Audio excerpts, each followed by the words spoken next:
Skupščina Zveze društev Moja Mura je potekala v kraju Hrastje Mota. Več o tem, kako je bil sestavljen dnevni red, pa v nadaljevanju.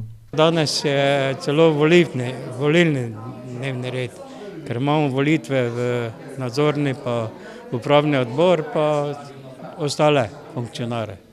Tako danes je dodatno 2 točki, drugače pa razpravljamo o programu, o finančnem programu, poročila in finančno poročilo, tako je to, seveda pa razno tudi.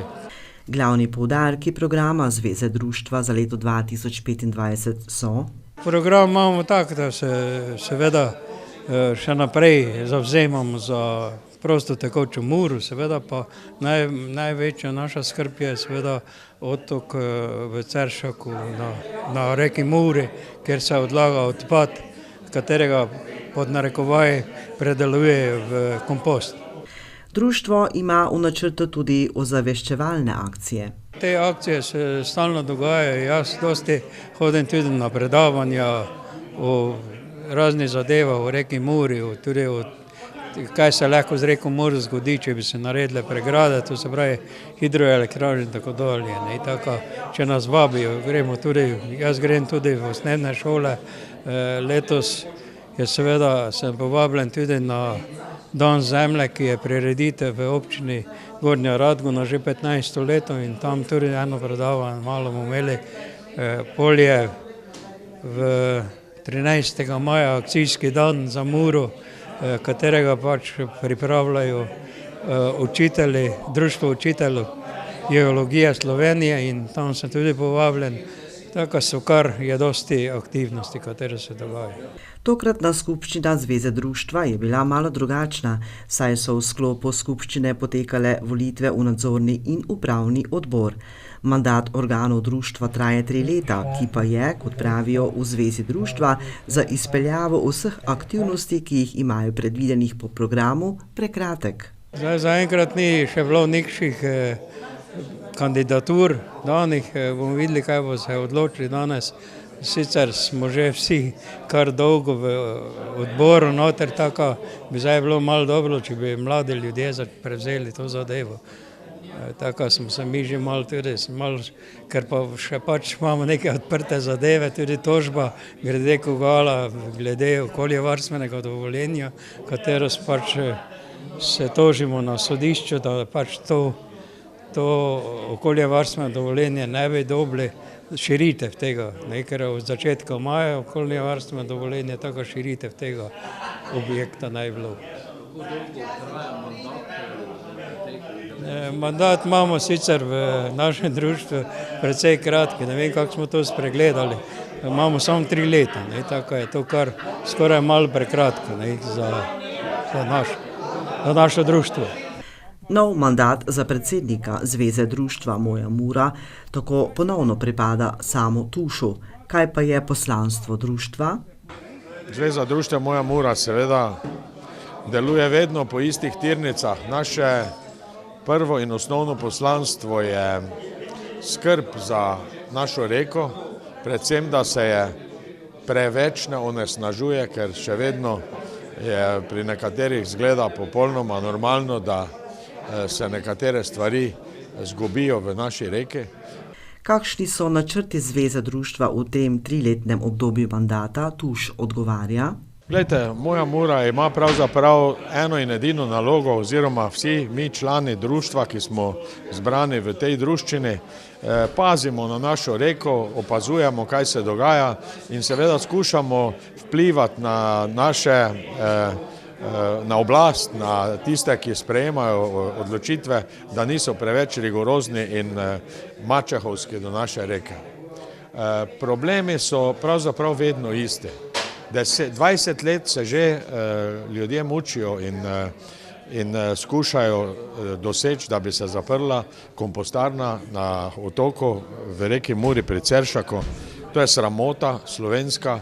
Mislim, da je to ena največjih ekoloških katastrof v celi Evropi.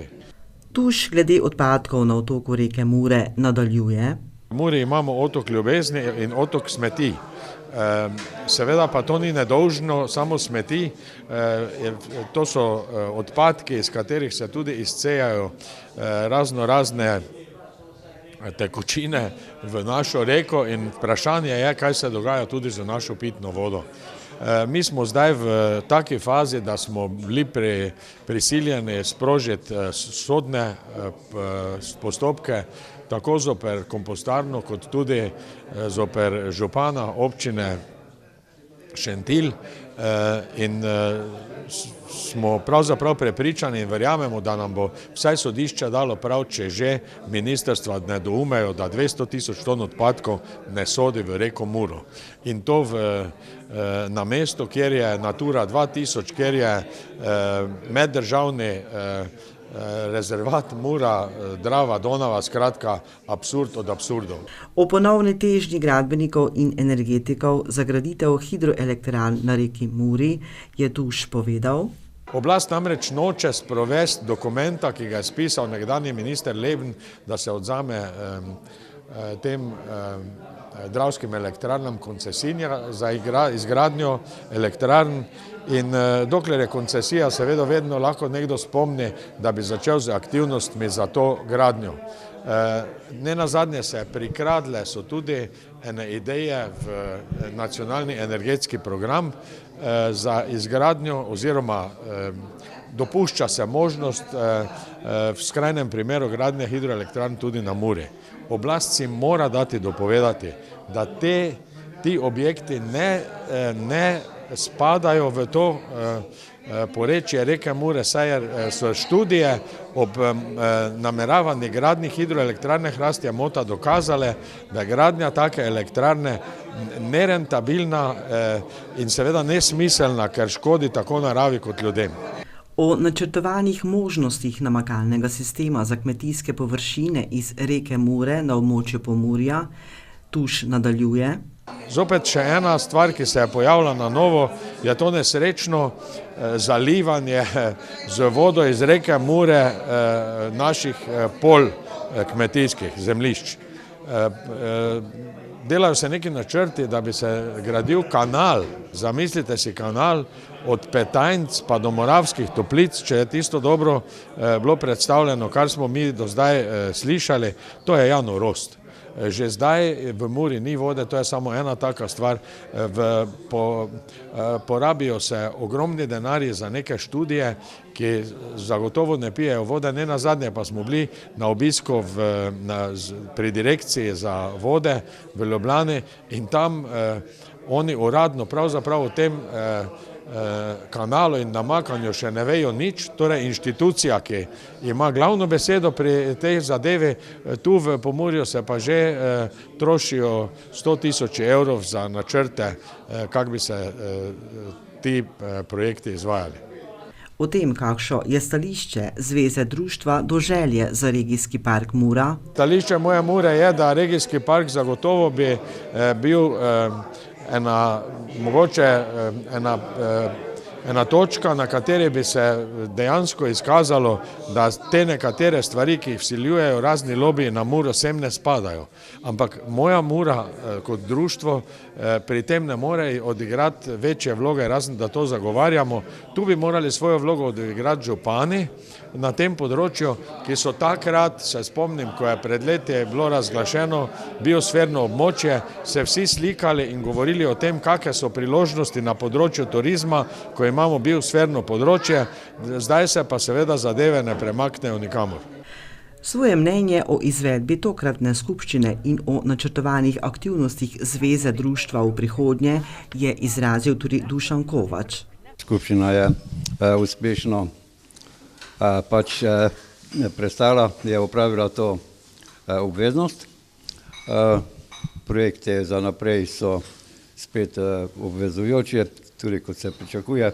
V glavnem gre za reko, gre za čisto pitno vodo, kar je nujno